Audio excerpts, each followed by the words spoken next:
The Bold New Normal, and today we're going to get to know Lucy a little bit more because, you know, we've had you on the show a few times and we called you on your birthday. Yes, thank you so much. You made my day.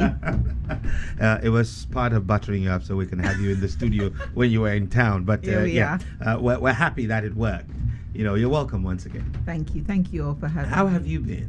I've been very, very well. Very, very well. I am grateful for life, for decades of life now. And just the opportunity to just continue to learn, thrive, and grow and make my contribution to the world. So I'm very well. Beautifully said. You know, the interesting thing, you remember Benjamin Button, right? Yes. Yeah. I have a feeling that Lucy is Benjamina Button because she's looking younger. She's going the other way. Yeah. Some of us are fading out. Fading in. You're very kind. Thank you. Thank you very much. You know, but we're happy to have you, and you know, you have a really a wonderful career in telecommunications, an engineer. I mean, you know. First of all, was that the plan? I mean, because it's not an area where you'd have seen a lot of women going into traditionally. What attracted you to engineering? Yeah, you know, it's such a great question. And even in 2024, we still don't have enough women in engineering. So it's a relevant question. Given the nature of your show, I will just like to give a little tiny, really quick backdrop to that foray into engineering, because I always try to demonstrate to people that, you know, what gets us on our way is not just us. I personally don't believe in people being self-made. People say all these wonderful things about themselves. For me, I'm not self-made. Other people made me. But, you know, I remind people that, look, none of my grandparents spoke any English. Wow. No education. Both of my parents were born in Ghanaian villages. They were not born in Accra and Kumasi. They were born in, my mom in her Ghana village, my dad in his Ashanti village. My mother was the only one of her siblings to go to school. She went up to, back in the day, what was called Standard 7, so, you know, Form 4. And my dad was the only one of his siblings to go to university. But why this is relevant and important is that somewhere along the line, she wanted to drop out of school and her grandfather said no, because she was like, all the other kids are not going to school. Why are you making me do this? And he said no. And in my dad's case, it was his mother who insisted. In fact, his dad said, this boy has to be part of my stool. He was a chief, so he shouldn't go to school. And his mother is like, no, my son will go to school. And then his dad was like, well, it's on you.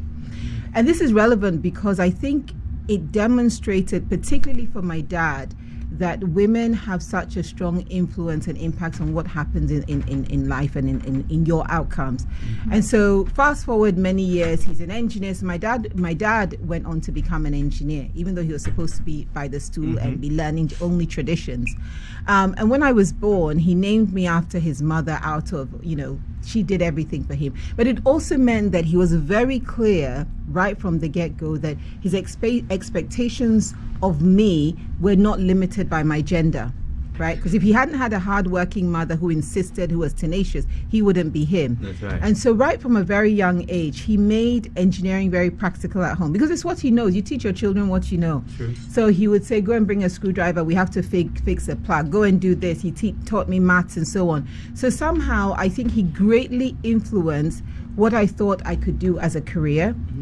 So was it planned? Was it drummed into me, you'll be an engineer? No. He just made it something that is comfortable and normal to do. And so I ended up falling in love with all things science and math and subsequently engineering. So I had to work really hard, but they made me. Wow.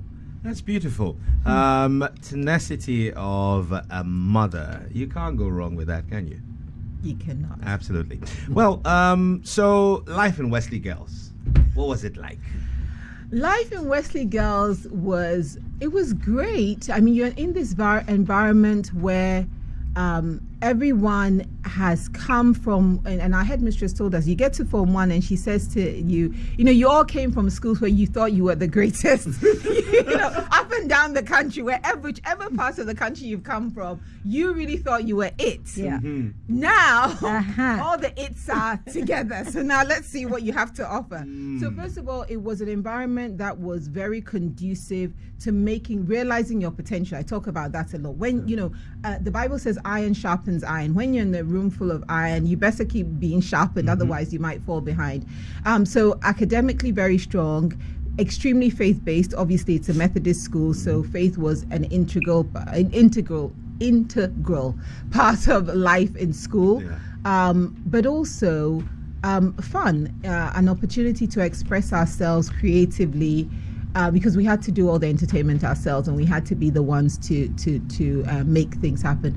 But I think what's most important being in Wesley Girls, and I suspect being in most girls' schools, is that it gives girls, young girls, the opportunity to thrive without the big lens of social pressure of having to look a certain way, be a certain way. That social pressure of being a girl is lost because you're in a sea of girls. So when you wake up in the morning, your first thought isn't I'm a girl. Your first thought is I am me. So that formation really made a big difference and gave me sisters for life. So wow, what can I say? And I can bear witness to that one. She couldn't help it. Did you play any sport while you were in so I dabbled in lots of sport in terms of I tried hockey, I tried basketball. I'm a very curious person, so I like to try different, and I like sport activity. I mean, in Xtra this morning when I was walking, I was thinking of you because I walked past our sport. Our sport, yes. Okay. So I like that. But where I really got competitive was actually medium to long distance running. So that I actually got to the level of competing for my school. Fantastic. I used to do 1,500, 3,000, 800 a bit. So yes, I love sport. I love physical activity. Oh, brilliant. Lucy and I have a spot. It's somewhere in Accra, along her walk. And we tend to bump into each other around that spot generally.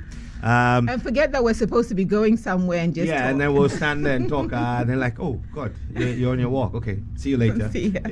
But it's great to recount this story with a lot of fondness and also to share the nuggets of how you found your identity as a female, but not limited to the stereotypes and the gender.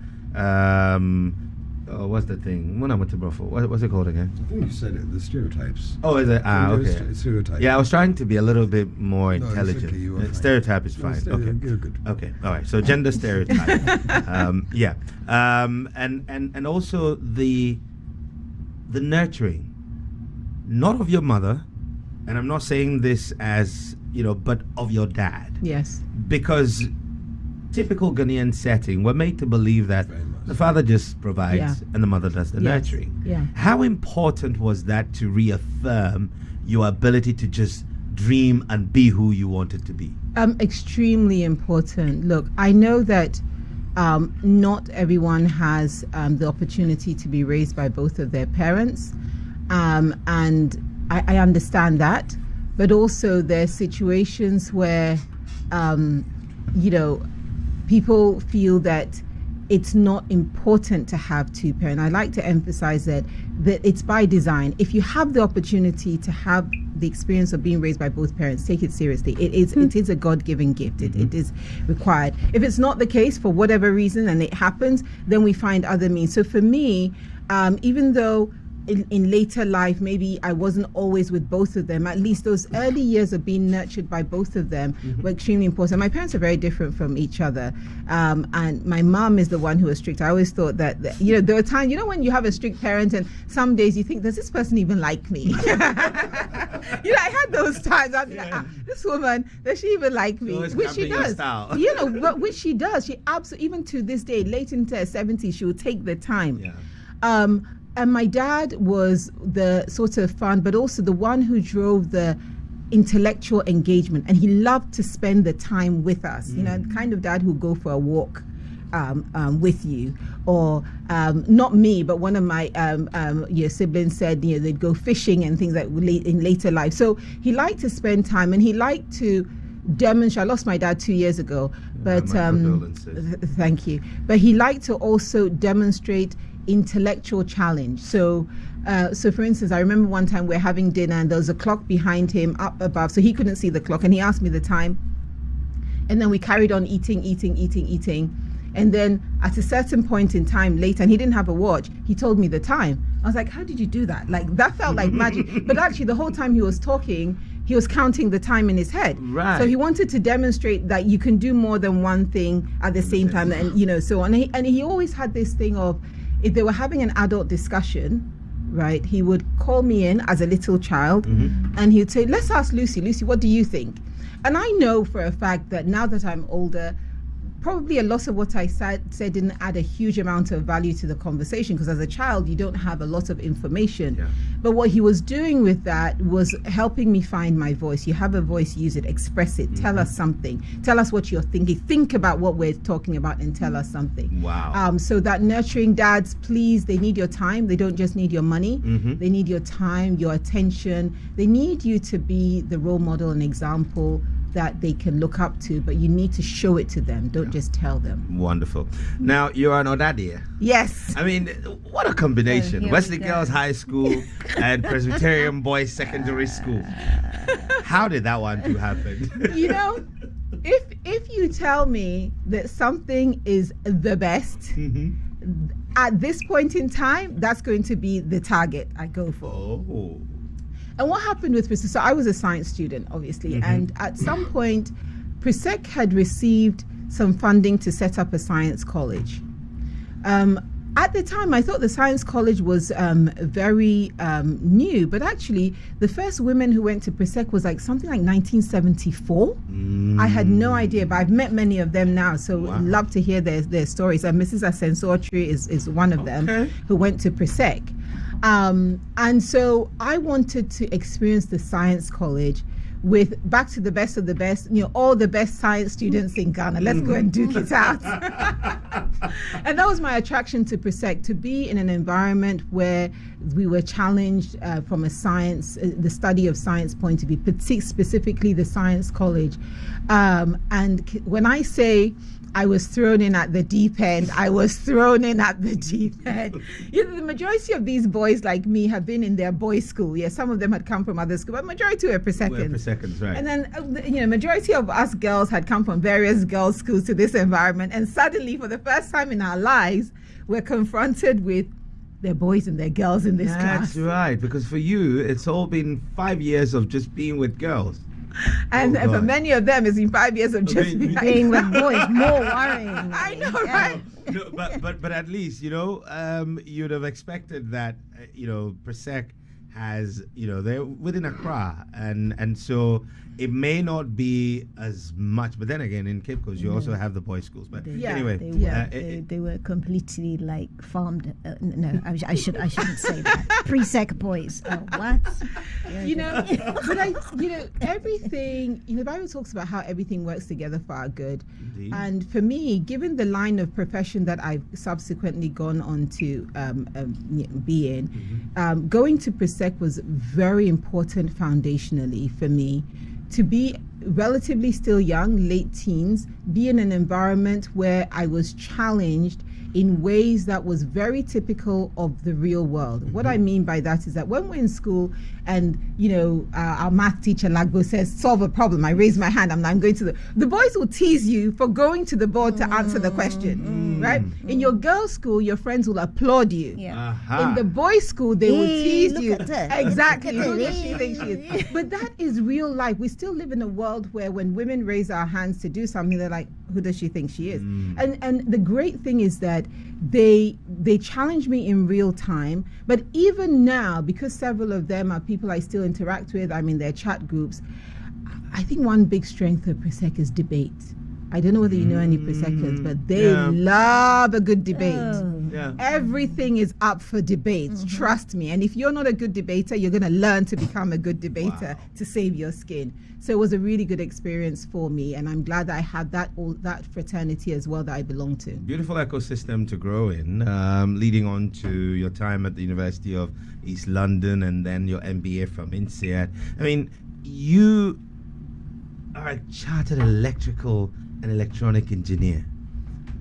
So it made sense to have discovered Lucy Quist as, I think at one point Vodafone. Yes, I was Tigo, Vodafone. No, I wasn't CTO. Okay. I led their enterprise and strategy at Vodafone. And then Tigo. At Tigo, I was I did strategy, business. I did sales as well. Okay. Before Airtel.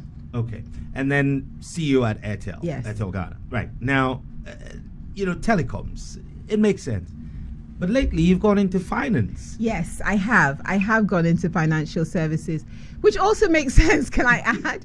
So what's interesting about financial services is that, which I actually didn't know previously, but I did discover my first stint and now my second stint, that financial services love to recruit problem solvers. Right, that is the thing. Because what they assume with people who study math and science is that if there's a problem in front of you, you can solve it. You can figure out how to solve it. You go to first principles and you break it down. They also tend to think that you're more likely to be adept at learning new things very quickly, figuring out what do I need to know and how do I need to go about it.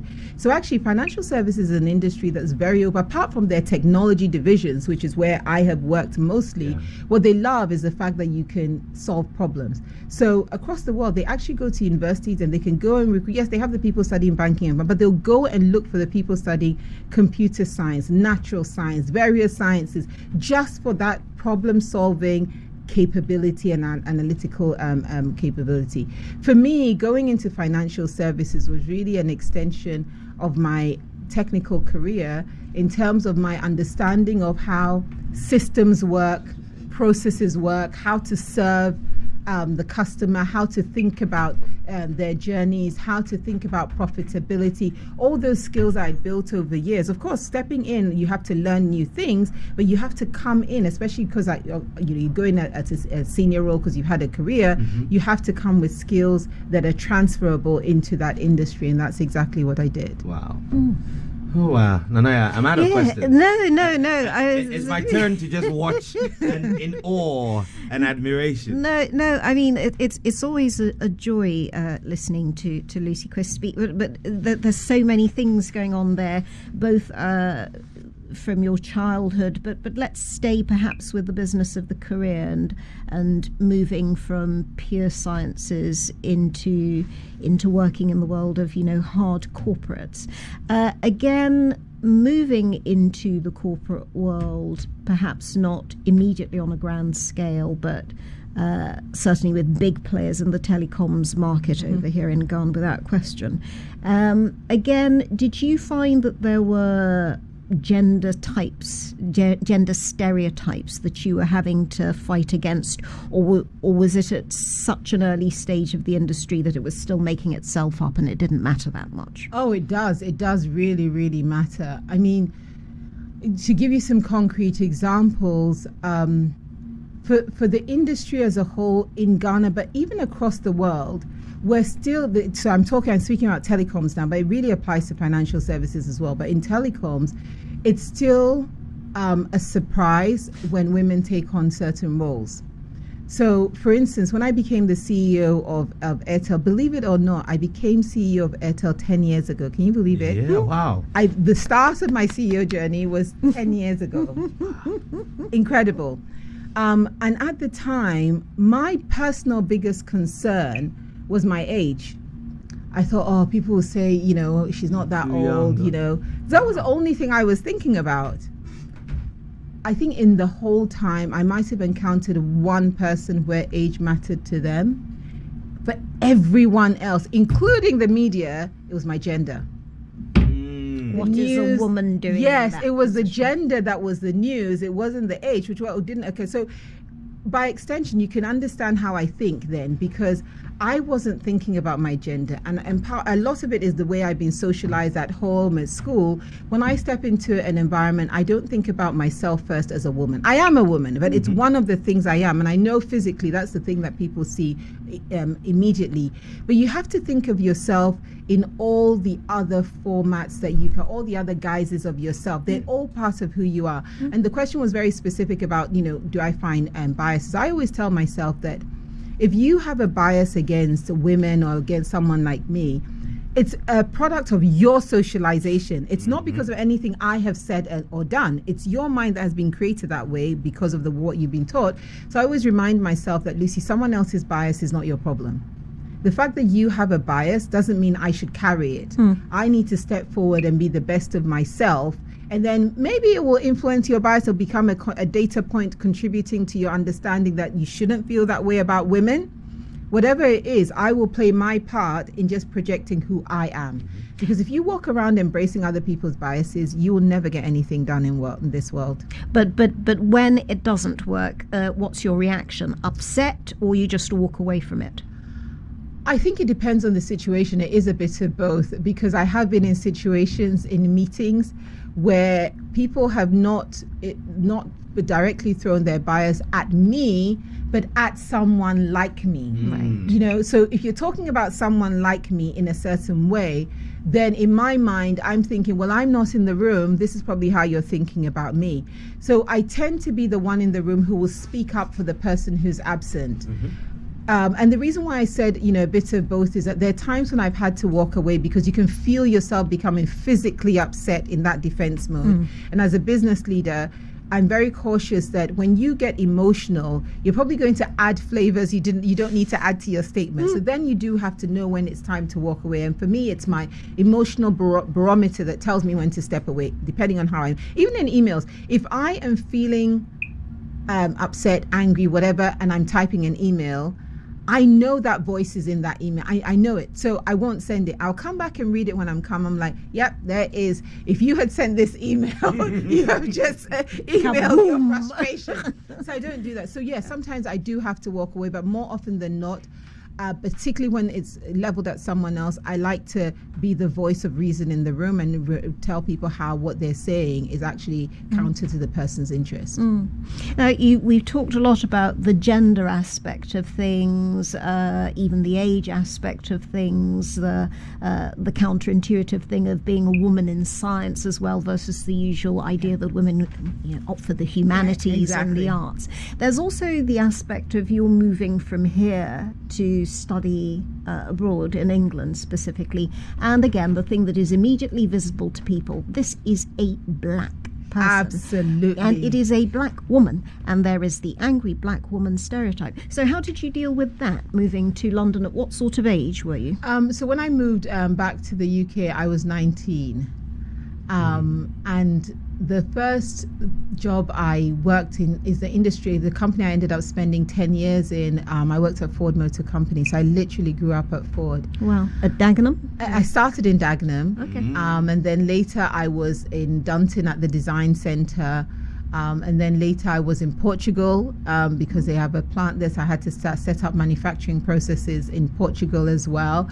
And then I did some stints in Germany and Spain as well. So I did a lot of work at Ford. But to your point, you're absolutely right that when you're in an environment where there is more racial diversity, and if I always tend to, I don't like the term minority personally, because I'm very big on mindset and how we perceive ourselves in the world. So if I keep telling you that you're a minority, invariably you start to thinking yourself as less than. So I always correct people and say, I'm racially diverse. I'm not a racial minority. Actually, the facts on the table, engineer in the room, is globally, I'm part of the global majority. Yeah. People don't seem to understand. The majority of people, if you broke everybody down by race, a large majority on the planet are actually black. Non-Caucasians. Exactly. Yeah. Right? But we sit back and then we allow someone to tell us that we are the minority. But even more beautiful is that if you broke down the black woman's genetics, you have the mitochondria that actually created the rest of the races. Founding substance. 100%. And this is why we need to know the facts. We need to know, don't let someone else's narrative inform who you are. So to your point, absolutely. There are several people, look, there are people that I worked with for them, given the nature of my career, right? We've talked about how I'm sort of rare in an environment, even in Ghana. Can you imagine black woman engineer in the UK? Do you want to guess how many I've encountered? Just guess, it's extremely rare. But again, you step into the room with your competence and your ability. There is bias in the room, but for some people, it's not bias, but it's ignorance. Because I've worked with people for whom I am the only black woman they have encountered in the flesh, like flesh and blood, like not TV, not movie, not news program. This is the first one they can feel in touch. And while I recognize that in one way it can translate as a burden, because you think, oh my goodness, I'm representing everybody here, it can also translate as an opportunity. And I like to focus on the opportunity part of it, because they'll get to know Lucy, and if Lucy is part of their view of black people, that's fine. Hopefully it's a positive view that informs them. But again, just like the gender stereotype, I really try hard not to own the stereotype of being black. When I choose not to, character is formed and built over time. And I've tried to consistently train myself to, and I used to tell this to my teams even in Ghana, to act and not react. They're two different things. If I react to you, I've given you the power and given you the opportunity to decide how I behave. If I act, then it's intentional, which means that most of the time I'm extremely temperate, very, very moderated. There are times when I show my teeth, but I choose when it's time to show my teeth. And it will be reasoned and very structured in my mind that even though you may feel emotion in it, you will walk away with a very clear understanding. So I don't want to be a walkover, but I don't want to be that stereotype of anger. It's because people react, and people are burdened by the constant reminder of how they're less than and how they should be in their corner. And so don't own any of that. That's not what God created you to be. Think about that. Is that part of your thinking for what you see as a new Africa, or a new paradigm for Africa, which I think is the subject of your book? I'm ashamed to say I haven't read it yet. Well, we'll get you to read it, but absolutely. Our experiences shape us and form who we are. And we've talked a bit about my journey and clearly demonstrated that I always think of myself that I am fully Ghanaian. And then when I'm outside of Ghana, I feel like I understand the environment really well in the UK and feel at home as well. But in that journey, particularly in my telecoms journey, what that journey did for me is afforded me the opportunity to explore our continent much bigger than just Ghana. So in the work that I did in telecoms, I've been to Chad, Sierra Leone, I've lived in DRC, I've been to Rwanda, I've been to Kenya, the list goes on. Lots of different, Togo, Burkina Faso, so on and so forth. And some of the common themes that hold us back are what I challenge and tackle in the book. But the fundamental thing that holds us back as a continent and as a people is our mindset. And I know people have heard this point about mindset over and over again. What I position in the book is what we should do about it. It's not just pointing out the obvious, but what do we do about it? And so the vision that you mentioned is what I call the bold new normal. What we've assumed to be our normal, if you ask the average person on the street today, their hope for their child and grandchild is not that much more than their own life. They do want them to be educated. That I think every Ghanaian agrees on, that most Ghanaians think that their children should be educated. But in terms of outcomes of their children's lives, not enough of us are thinking, how are we building a future and an outcome and a normal that's completely different? What gives me hope is that we have some people who get it. And so my goal is that those people, as I call some people, will find each other, will grow with each, because it's exhausting to be a change maker on your own. It's very, very exhausting, But if you have like-minded people, remember I said iron sharpens iron, surrounding you, supporting you, going the journey with you, then that critical mass will grow, because at some point we are going to hit a tipping point where things will change. But we've got to raise that generation that, first of all, challenges our norm, creates visions of a completely new normal. And when I say new normal, we shouldn't be having conversations like, how are we going to feed ourselves? Some conversations are way too basic to still be having them. How are we going to afford decent medical care for people? How are people going to get jobs? How are we going to, those things that should not be part of our thinking, because if you're thinking about that, you're definitely not thinking about innovating and creating wonderful things, because you think about your stomach first. We all do. You're dealing with the basics. Exactly. We're still dealing with the basics, which means that if we can create those visions, I think we need a degree of boldness to create, because remember, I've given you the backdrop of the expectation is more of the same. If you want people to think and execute and behave differently, there's going to be a degree of boldness required. It has to be different. And I feel very fortunate that I've been raised and socialized by people who thought that way and infused that in me.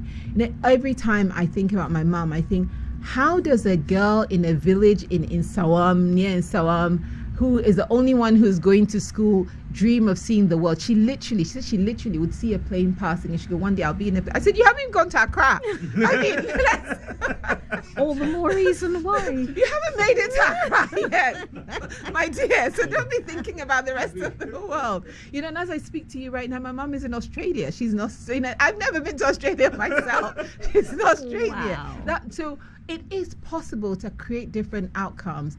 And I think that as Black people, as Africans, we need to embrace this here. We need to stop having pedestrian conversations. We're too busy thinking about, almost like children bickering, when we should be having real conversations about how we move forward and supporting each other and driving each other and rejoicing when you do well and he does well and she does well, because if our people do well, we do all well. do well. Yeah, all boats Absolutely. rise together. Yes. I mean, it's. I'm interested in whether you think this is the possibility or the mindset of, new horizons opening up, new possibilities that is largely tech driven, or whether it's a lot broader than that. It's just the idea that you're a girl, you can be a tech engineer, you can be an astronaut, or you can be a dress designer, whichever one of those you want to pick. Just go ahead and pick it and just be as good at it as you can. Is for you, is the most important thing the tech edge, and creating the space where you get those creative thinkers coming together to create these new spaces in which people can produce new things, new ideas? The tech edge is important, so I'll tackle that first, but actually it's broader than that. So the reason why the tech edge is so important is that if anyone's on the line and I get this number wrong, then forgive me, because it will be in the ballpark correct. But if I'm not mistaken, when Ghana became independent, there were about 5 million Ghanaians, right? Just between 5 and 6 million. Right, I 5 remember and 6 being million. excited when it got to 10. Yeah, Right, absolutely. Yeah. right, 5 and 6 million. Today, there are over 30 million of us. So if you had a problem when there were 5 million, right, and that problem wasn't resolved, now you're gone 6 times, 6x, right? And multiply this across Africa. There are over 1 billion Africans. I think there are about 1.3, 1.4 billion of us. Yeah. So the reason why, for me, the tech edge is so important is that we have to solve for a lot of people. And we cannot solve big problems for lots of people manually. We need technology, we need innovators to help us scale up our solutions, right? And the other reason why we need tech is that we have a wide gap with the rest of the world. Let's be honest, especially the developed parts of the world. And as much as we're making progress, I actually think we're falling behind. The reason why I say we're falling behind is that we are progressing on our own time scale, right? But if the other one is progressing faster, then your gap is widening, even though you're coming close. In my book, the way I describe it is that it's like Usain Bolt and I in a race, right? But not only am I racing against Usain Bolt already, you're already thinking, poor Lucy, this is hopeless. But Usain has been given a 50-meter head start in the 100-meter race. And then on top of that, he has the best running shoes in the world. So he's 50 meters ahead of me, and he has the best running shoes. And I'm at the start, and we're racing. So at the start of the race, we're 50 meters apart. What's going to happen? I mean, by the time... I think by the time you lift off the blocks, he would have finished the race. And that's how we need to think about where we are. It's not just we need to develop and we need to improve. We need accelerators. I need some technology that will make me catch up with Usain and run even faster, because I'm not as fast a runner as he is. So that's how we need to think about technology, not just an enabler, but as an accelerator. So the tech edge is extremely important. Now, the reason why I say that in and of itself is not enough is that there's so many other elements that we need to put in place. We're talking about the bold new normal. Governance is absolutely key. We need to become a population, whether in Ghana or across the continent, who are first willing to hold ourselves individually up to the right sorts of governance and leadership principles and values that we expect of others. Because, someone says to me the other day, a friend messaged and said, I wish, will anyone tell the emperor he has no clothes? And I said, well, you can't tell the emperor he has no clothes if you have no clothes. You've got to be clothed first before you can point out that the emperor has no clothes. So if we can take that responsibility, then we will then become a population that only accepts a certain kind of leadership and governance that's appropriate to our own interests. So we do need to fix the governance. And the reason why it's so important is that governance creates the enabling environment. It creates the policies that are in our interest. It is, governance should be that we make the right calls for our people today and tomorrow.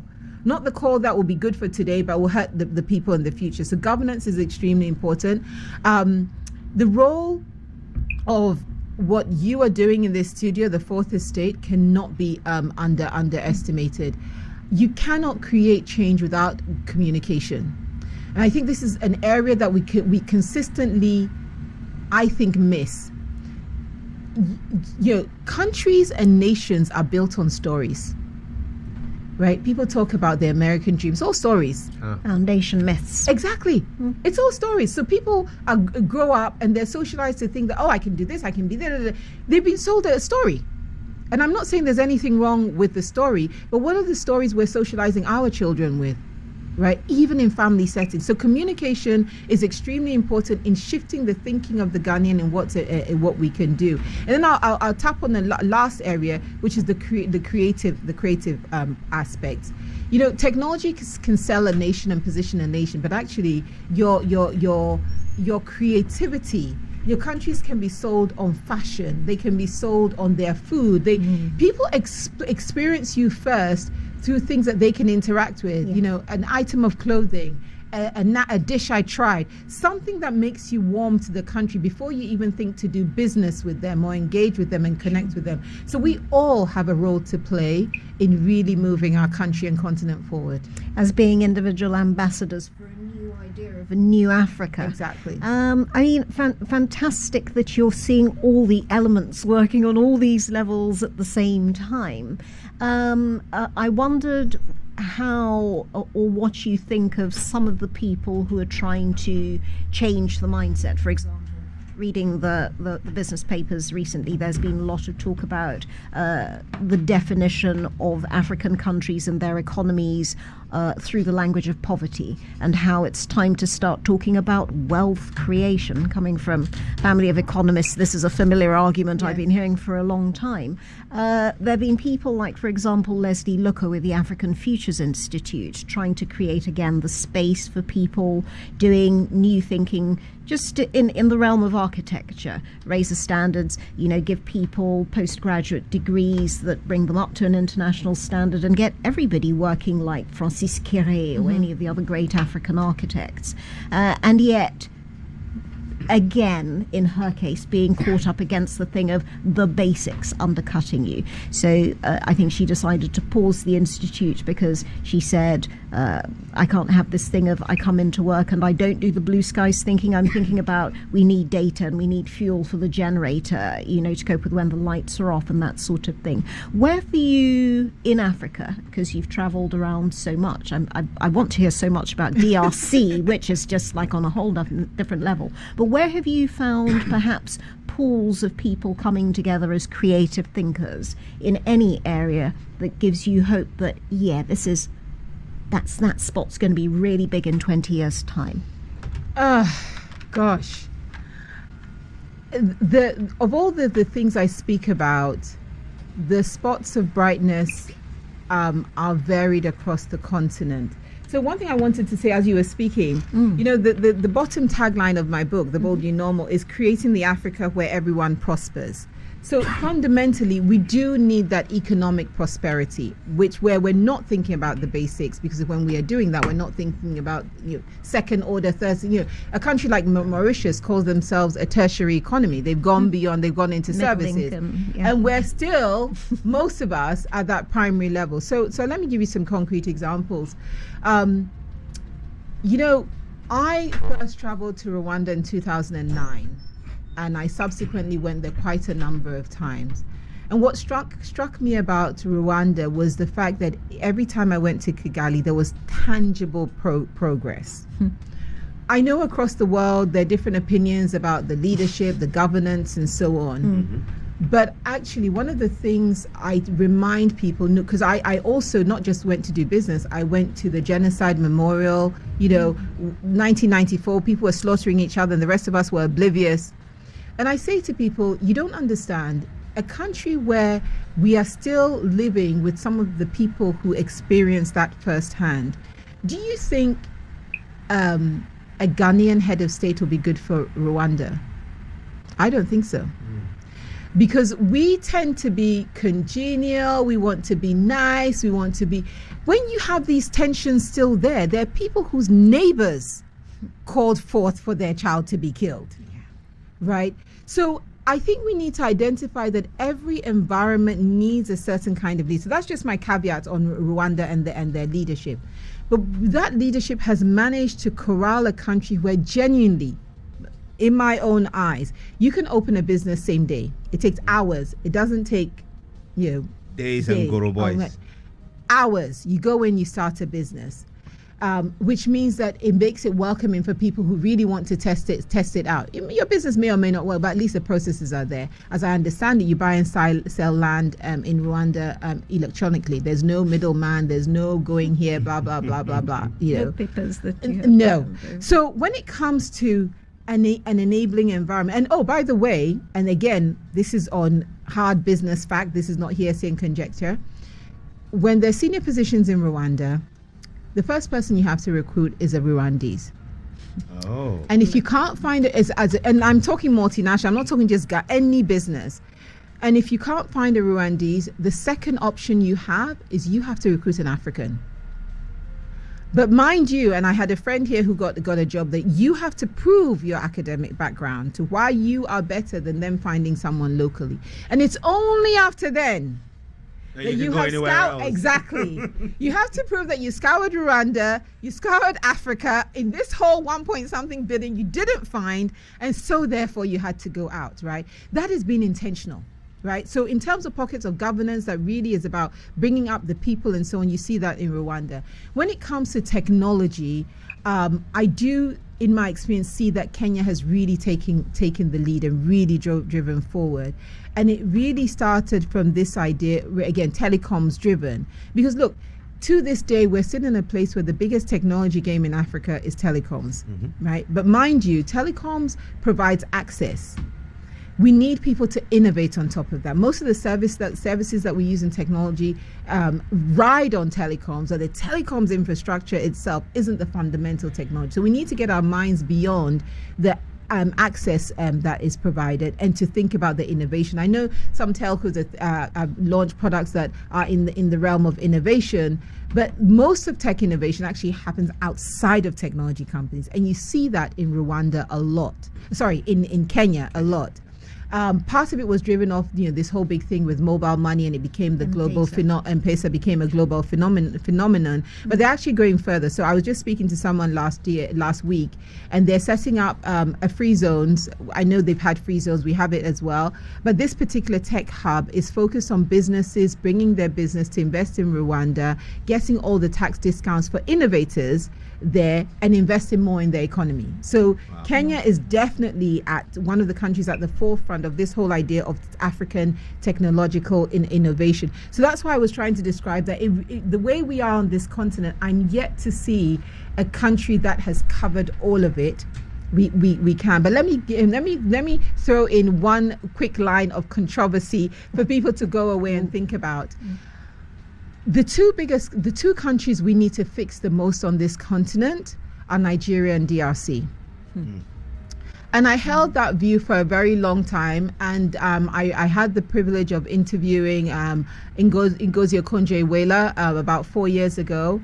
And as I was speaking with her in this summit and interviewing her, one of the things she said, she went even further, and she said Nigeria, DRC, and Angola. And it's because those countries have scale, right? Nigeria will become like the arbitrary if it was working really. If you have a 200 or more million economy working, the rest of Africa is blessed. DRC can generate enough power to power the whole continent, has enough natural resources to make all of us rich. I could go on and on and on. So as a people, yes, we need to fix our individual countries. Yes, we need to fix Ghana. But let's bear in mind that the wealth of this continent is huge. Yeah, how do we join it up, and how do we get it to spread? Absolutely. You first started with a book, and you've espoused the underpinning vision and drive for this, and then you went on to start an annual conference. Writing the book was not enough. I mean, what was the idea behind saying, well, I put my thoughts together, I believe we can be more than we are now, but I want to start this movement, so to speak, and bring people together?